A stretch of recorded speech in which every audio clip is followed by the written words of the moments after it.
Bibihin mo. Hoy, sabi mo na. Hindi pa. Hello guys, ako ay naghihiwa ng ulam namin. Nalalive yan? Hindi.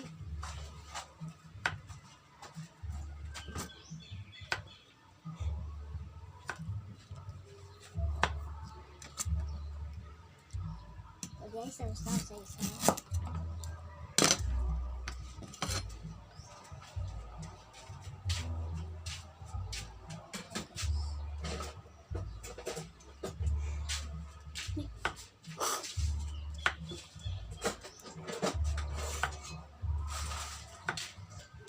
Lalagriin mo yan. Lagariin kay Rabong.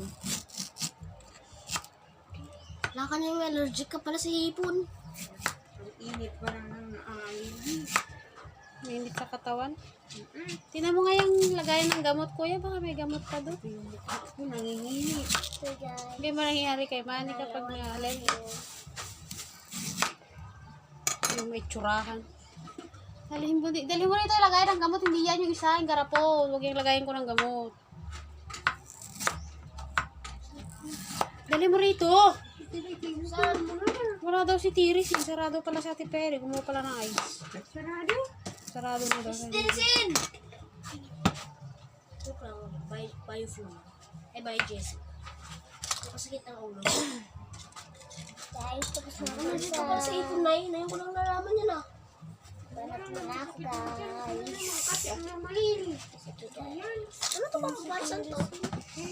Basta na lang si Tiris yun. Ano na? Ngayon ang Manik lang matigay yata guys. to. Pakain naman ako. Mama, may nagbibideo. Ha? May nagbibideo, katai ko lang. Nagbibidyo Nagbablog si Kate. Ay, lagyan mo lotion. Hindi mo titigil ka tingnan. Ha? Lagyan mo ng lotion. Titigil ka tingnan.